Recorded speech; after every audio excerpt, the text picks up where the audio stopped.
For the record, for the state, Raymond Saldana. defense, Amir Memori, Your Honor. are you Ruby Caceres? Yes, I am. Did you review the document entitled Motion to Enter Adjudication of Guilt and Revoke Community Supervision with your attorney? Did you understand it? Yes, I do understand. Are you the same Ruby Caceres who was placed on deferred adjudication in 2020 CR? Moving forward with condition number 5, Judge.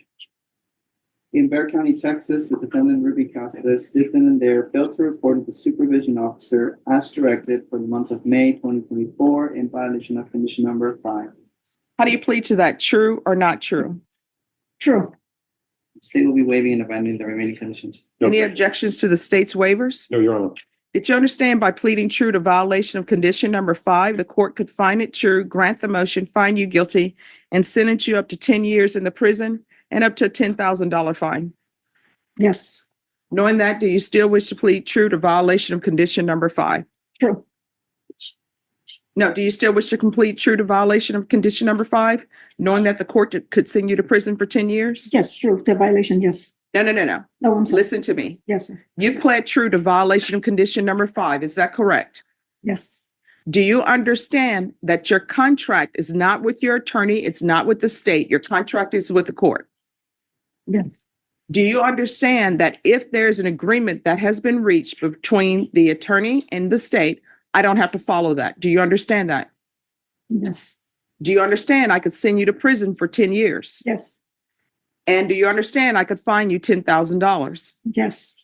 Knowing all that, do you still wish to plead true to violation of condition number 5? I did violate it. So yes, it's true. All right, 5 will be found true.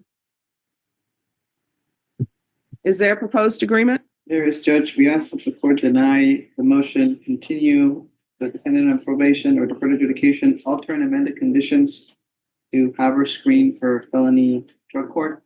In the alternative, she's not accepted to SAT. I do not understand why I should follow this. And let me just explain why. She's been here before, and the MTR was withdrawn. It was altered and amended to include MIC evaluation, and she was extended for 1 year. So I just don't see how she's a good candidate. Does anybody want to address how would be a good candidate for this? I don't see it. Judge. So the complaint, the defendant's brother did mention to us that she has drug problems that he would like to have her get addressed. And probation did recommend, although it was the other way around, probation recommended SATF, and then it's disqualified to evaluate for drug court. But I felt that it's better to do felony drug court first to help her with the process. And then if that doesn't work, then of course we can give her the SATF. So who is the complainant in this case? It's my understanding, I'll have to double check, Judge, if it's this particular case that he's on probation for, but it's Ricardo Caceres, Her brother? the brother, yes. All right. Hi, let's have the brother come up. Hello. Hello. I'm the victim. All right. Can you raise your right hand for me, please? Do you solemnly swear or affirm the testimony you give will be the truth and nothing but the truth, so help you God? Yes, ma'am. All right. You can lower your hand, state your name for the record. Ricardo Caceres. All right. What does your sister need to be successful in probation? My sister, to be successful, first she has to go to rehab, but I don't know if that'll help her because my sister's mentally ill. She's incompetent. She's been like that for the last 10 years. People don't understand that she has a mental problem. She does not have a drug problem. She's mentally incompetent. She's vulnerable. And when she gets in the street, my sister is manipulated by the drug addicts and drug dealers because they know she's not altogether there. She's not going to survive on the street. She's going to die. I've taken her to the hospital 3-4 times because she's overdosed. And she's been in here before you, before Judge Gonzalez and all the judges. It's a revolving door for the last 10 years. Nobody takes me seriously. Her probation officers are afraid of me because I try to help them and they don't want my help. I tell them, look, my sister needs to go to rehab.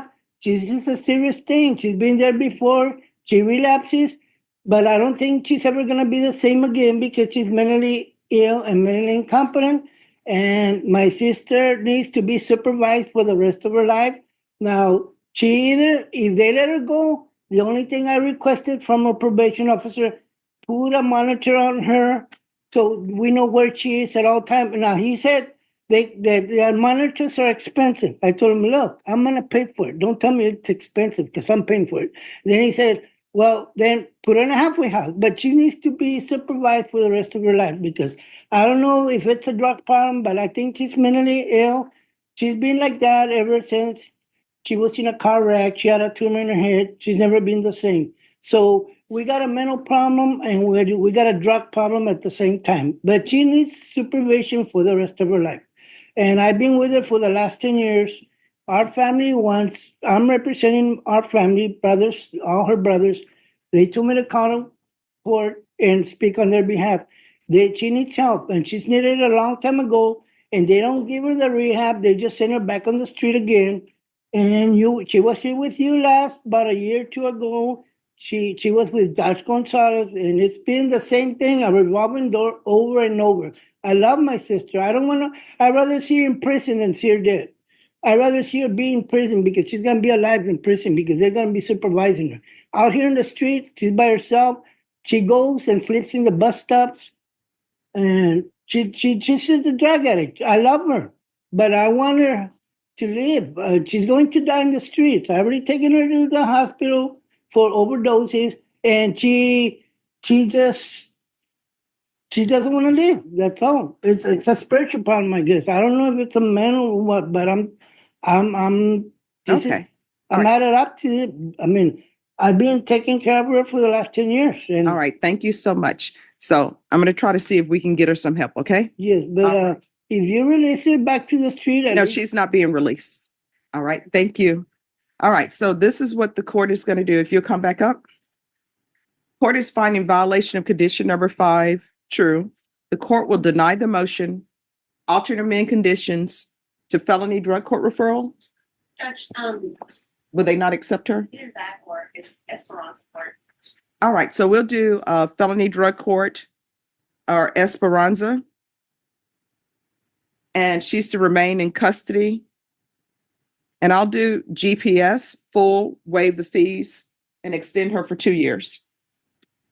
Judge, are you going to extend her from today or because she expires in November of 2025? Are you going to extend her? No, we're extending her from today. Judge, that's the decision actually, Because she's been on since 2020. So that's 2024, and we add 2 more years. Judge, but the way that it works when you do the expiration, the extension, it goes from the expiration date. Okay. So do you want it? From the expiration date. 2025? Yes. All right. We're going to try to get you some help. But here's the thing. At the end of the day, nobody can help you if you don't want to help yourself. I can put you in a program, refer you to a program. I understand what your brother is saying, that you have mental health issues, but they can't determine your mental health issues until you're clean and sober. Because sometimes the drug use masks your mental health issues, and people will think there's an issue, maybe schizophrenia or something else, but when it really is not. So you're going to have to do your part. If you're not going to do your part, you're looking at 10 years in the prison. You understand? I understand. All right. If you need something, you need to let probation know. So what's going to end up happening? We can go off the record. This is what's going to happen. You're going to go back to the jail. While you're in custody, you're going to be interviewed by Esperanza Court and Felony Drug Court. You need to be 100% honest with them about your drug issues and mental health previous diagnosis. You understand? If for some reason Esperanza Court or the drug court doesn't accept you, you're going to be brought back here. You're not going to be released. You're going to be brought back here. We're going to see what program we can come up with. If you're released, you're going to be on GPS, and it's going to be full GPS, and I'll ask that the fees be waived. I understand.